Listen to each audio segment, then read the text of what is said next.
Si fortifica l'alta pressione sulle nostre regioni, torna a splendere il sole e le temperature saranno in deciso aumento. Vediamo il dettaglio.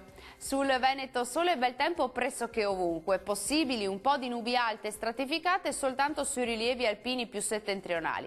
Vediamo anche le temperature, le massime risultano essere in aumento e comprese tra i 22 e i 27 gradi, valori minimi tra i 10 e i 15 gradi circa.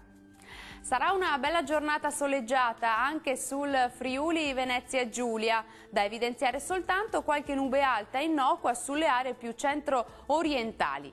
Temperature massime intorno ai 22-25 gradi, valori minimi sui 12-14 gradi circa.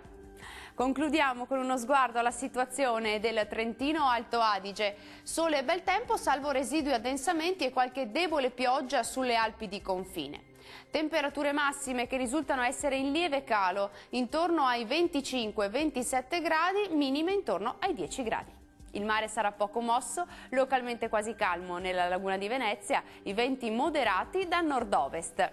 Dal meteo di Antenna 3 è tutto, grazie per l'attenzione, arrivederci.